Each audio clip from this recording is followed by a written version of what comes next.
Welcome back to the Manor, Entropians. Julian McBain here. And today we are in Orthos again. I'm going to be hunting here using a Orthos appropriate weapon. No, it looks like Serial Overdrive is actually currently doing a stream hunting Ambus while I'm recording this, ironically enough. Shout out to him, by the way.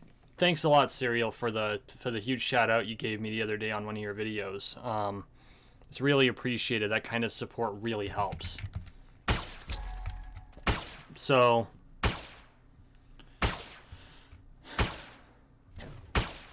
I wanted to take some time. Well, actually, before we get started, if you're new to the channel, welcome to the Manor. Make sure you take an opportunity to subscribe down below.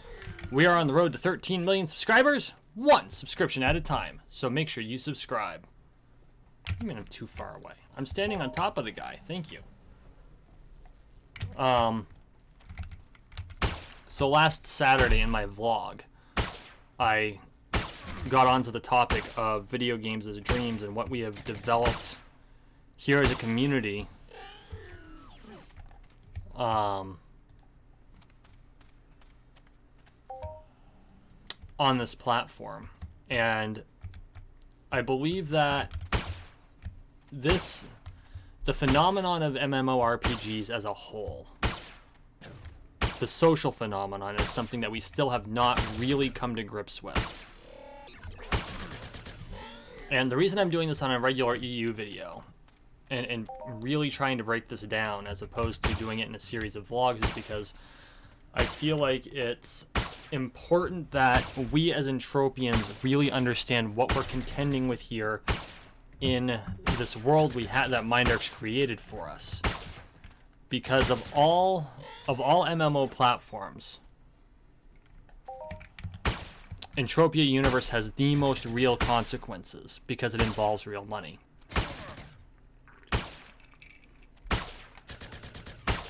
And I think that's important.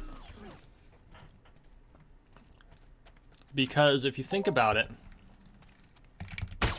if you're playing a regular MMORPG like World of Warcraft or Fallout 76, you can have a day where you decide to go off on a tangent and just grief the living shit out of everyone. But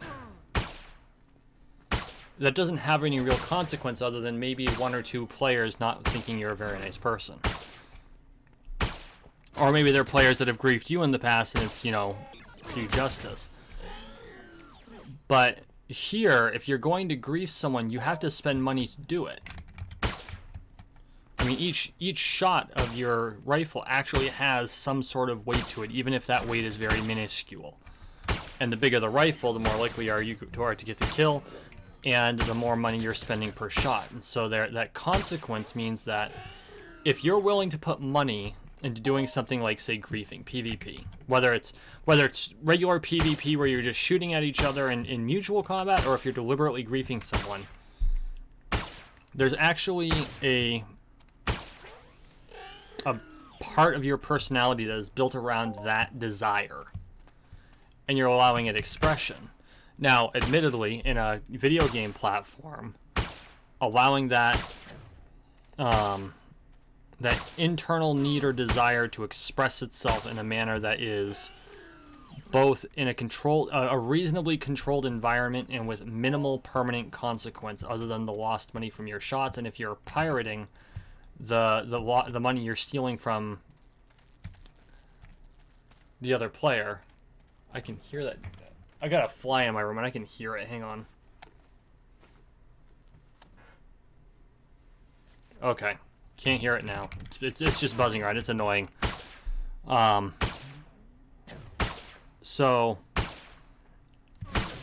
those tendencies are going to come out. And because those tendencies are going to come out, you can actually see into the actual personality that underlies the person themselves.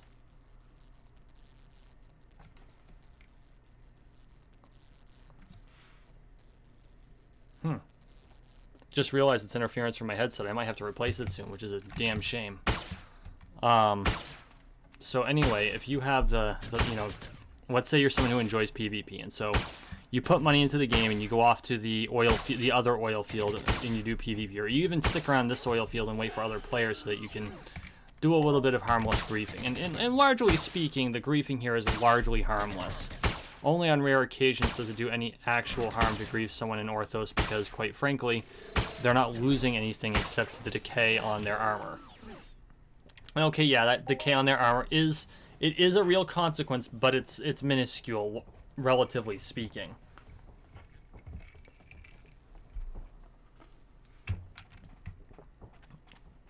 But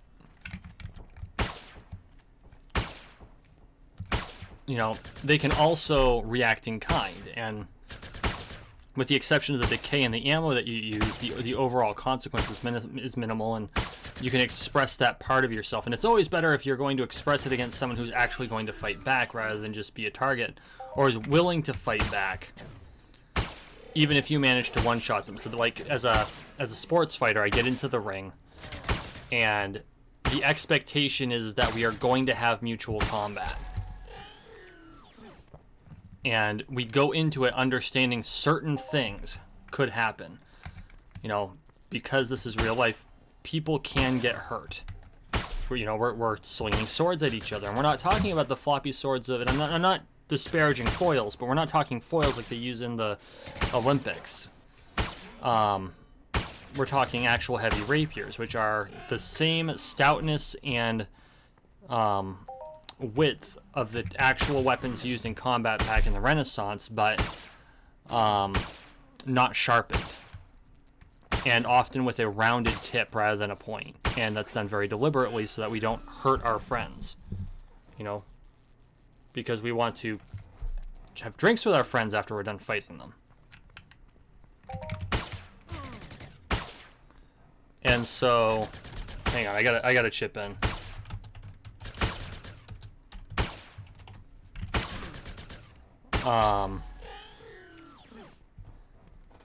So,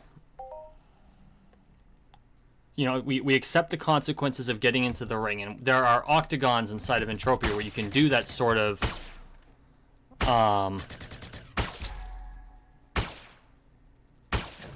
what's the term I'm looking for? To do those competitions, that mutual combat. There are arenas throughout the Entropia platform. And I think that's important because it gives players an opportunity to contend with other players in an equal arena. Similarly, there are areas in the game such as Orthos or the other PvP oil rig where there's a potential prize for managing to dominate the area.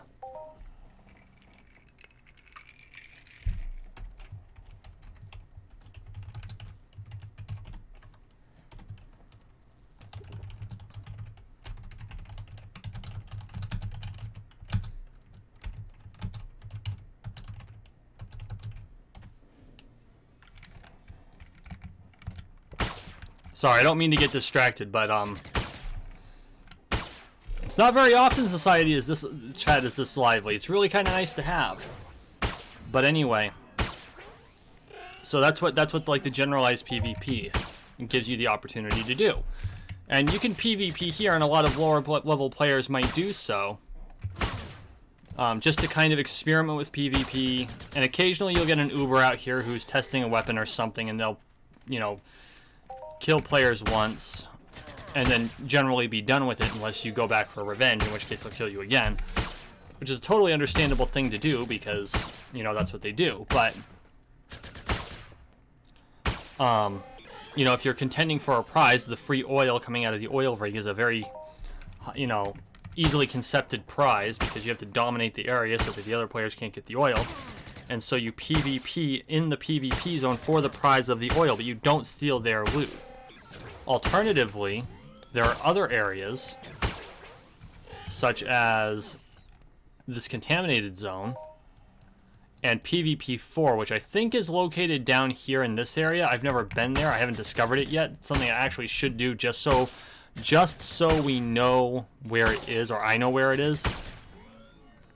Both are lootable PvP zones, much like a large chunk of space, and like all of space used to be, except for immediately next to the space stations, and so it gives you the opportunity where the prize for fighting is the loot of the other players. And, you know, most players are smart enough not to go in there specifically with loot to give up to other players, but instead they empty their bags, and if they run into something, they'll loot it off of them, and then if they're killed by another player, it's just the loot that they received inside of the PvP zone that they're losing to other players. And so these are the rules that we have accepted to combat each other and contend with each other within the limitations of the platform. And having a place to do that's very important. You know, humans by our very nature are persistence hunters, and we forged ourselves in mutual combat by doing things like brawls and counting coup, and even warfare to a certain extent falls within these lines. And so this gives us a much less permanently deadly, because of course we lose, you know, our virtual avatar loses its life, but you've got the revive terminal, so it's not like it's permanently dead. You know, and so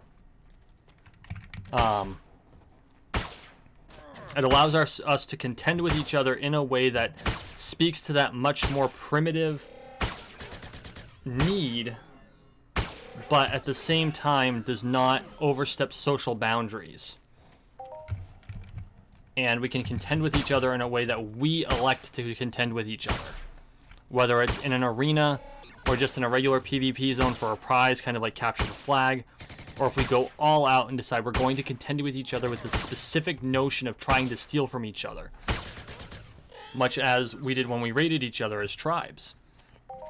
And people work together to do that, and they work individually, and you know, there's absolutely nothing unnatural or abnormal about it. That is the way nature works. And I believe that the scientific evidence for that, if you look at the way chimpanzees deal with each other, who are our closest, our closest relatives biologically speaking, are the two species of chimpanzee. You've got the common chimpanzee and the bonobo, both under the genus of Pan, who share something like 99.9% of their DNA with us.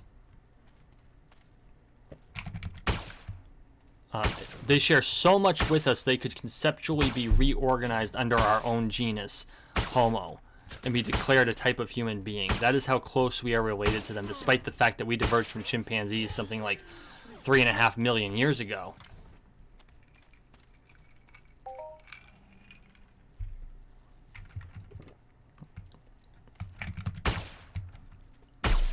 But if you look at the way the chimpanzees deal with each other, you know, they're territorial and they patrol their territory and they fight each other for dominance.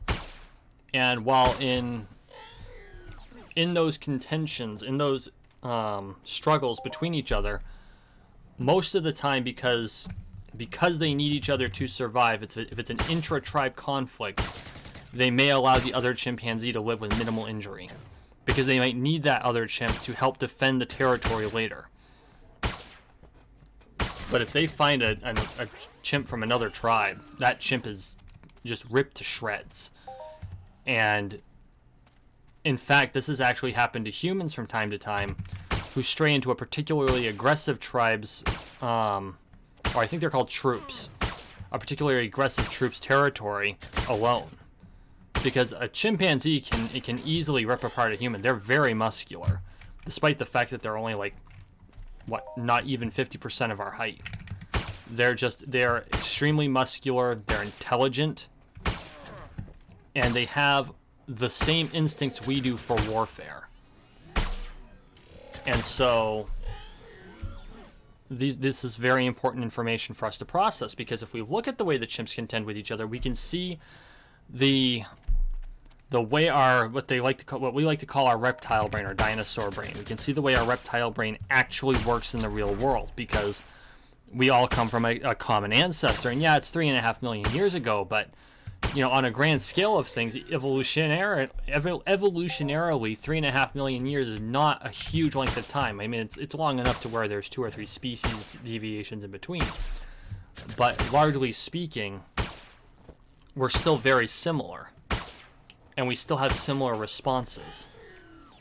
And so, okay, so we've got these areas where we can contend with each other in the world in a way that allows us to combat each other in a socially acceptable manner. Well, then what's the rest of the world? The rest of the platform is I think even more foundational than that, because we have, you know, PvP is pretty easy to kind of figure out. We are a species designed to fight each other, and doing so in a way that is not going to permanently cause damage may in fact help the social landscape. Speaking of which, if we drone, we could shoot them down. Should I take the shot?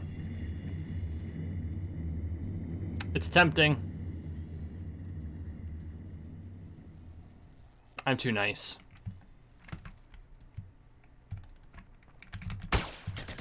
I could have. I was tempted, not gonna lie. Just like, BAM!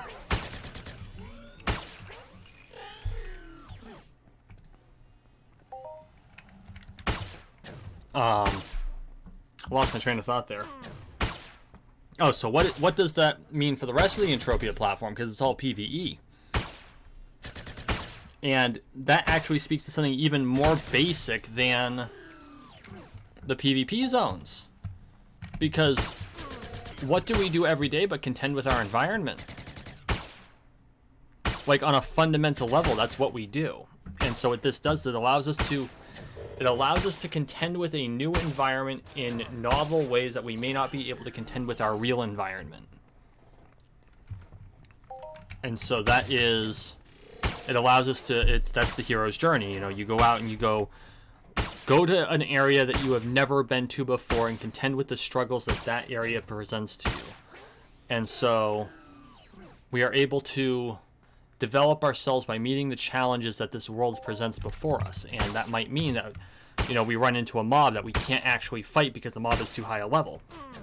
And so we have to find a means to escape, or we die.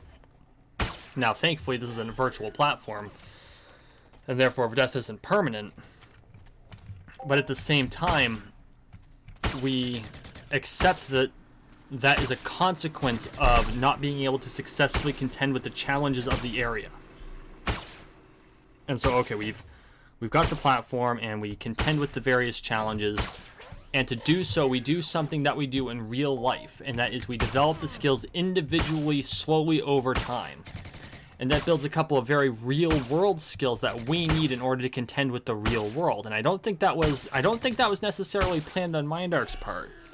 They wanted to create a hardcore MMORPG, which was very popular back in the early 2000s, which is why, you know, World of Warcraft and actually WoW Classic is really popular now, I think, for the same reason, because it put the challenge back into a game that had become far too easy. As humans, we struggle to find meaningful challenge in our lives.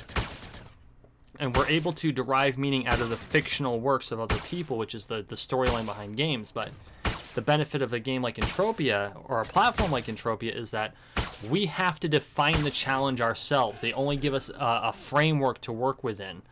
And we actually create our own stories within the platform. And we do that through contending with the challenges of the world itself by hunting mobs, whether it's drones, which come from their storyline, or the animals that supposedly were the fauna of the world, and by contending with each other, not only in PvP, but in social experiences and interactions and societies, in fiscal transactions that have real world impact, even if it's minuscule by relatively minuscule by nature. And so what that does, that allows us to practice the very social skills that we as gamers may not have in the real world right this second. But if you think about it, there's not a whole lot of difference between contending with someone's avatar and contending with the person behind the avatar, because really, we design our avatars to speak to a certain aspect of our own personalities. And by doing so, we are creating a piece, we are putting a piece of our own soul into the game. and having that piece of our soul contend with the parameters of the platform itself. And so we allow these pieces of ourselves to contend with each other in mutually beneficial or adversarial relationships. And in doing so, we are further developing the way that we deal with each other in the real world. And I don't know what the implications of that is yet. I think that this is still very young technology. We've only had this for, what, not even 20 years. I mean, Entropia celebrated its 15th anniversary last year.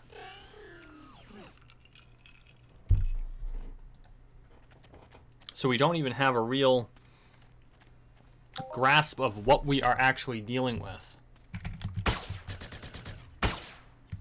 But it's important that we take the time to really think, like dig down and think about what we have and what this tool is, because as the platform grows, and it is growing, it's slow. Entropia is a very slow growth platform, and I think that's important because it prevents the type of explosive change on a socioeconomic level that World of Warcraft experiences, which is why they have these hyperinflationary environments where everything is ridiculously expensive in gold. And new players, and they had to, in order to make it accessible to new players, they had to make it so stupidly easy that the challenge was sapped out of the game. And while Mindark has introduced new things that makes the game easier to contend with from the beginner level, the real challenge of the game has never really been touched, except for minor balance issues. And I think that has been an extremely important thing that Mindark has managed to do, is that they're like, no, we're not going to change the base level way that the game is played. We are simply going to make it so that we're going to kind of alter quality of life issues as technology advances, because that's the way, that's what we would do in real life. If the game was real life, if the platform was real life, the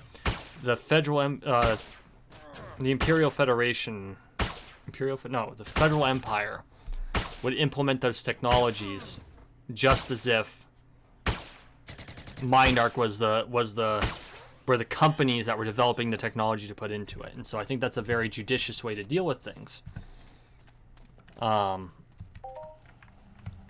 It's just there's all kinds of things to unpack about this platform. And so I think what I'm going to try to do for a while, because I have long since learned I am not the tutorial type.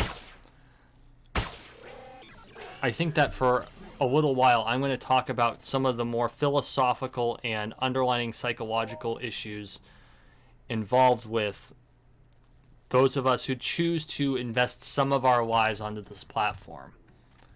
And I think that there's a lot to be said for it. I think there's a lot that we can get out of it. And if we think just a little bit deeper, if we get just below the surface, I think we're going to find the iceberg that is Entropia universe is a lot larger than we all really appreciate.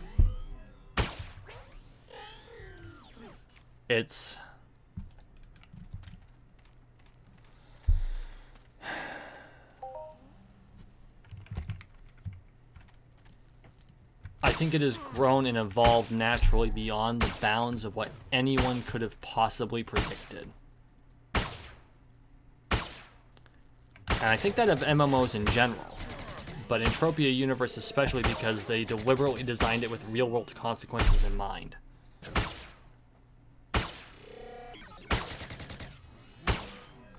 Mindark frankly came before their time.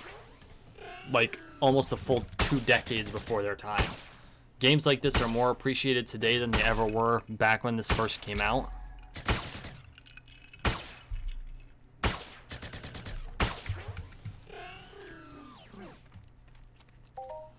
But I think the fact that they got to jump on things is intensely important.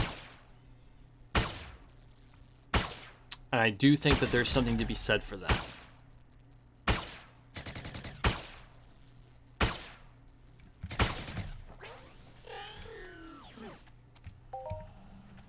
I'm going to get myself to a safe spot so I can do my outro.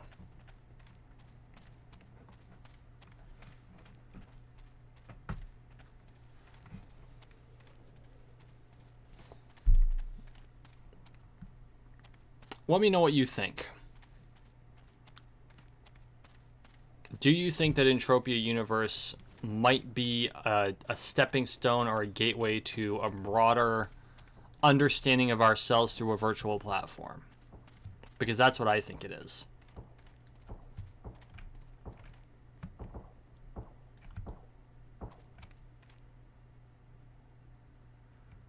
And see, it would be so easy to just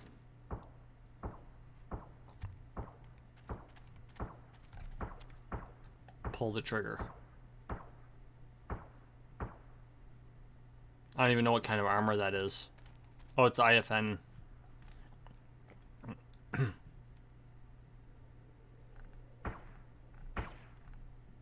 It looks like it had changed weapons. That might be a she. Hard to tell in the uniform.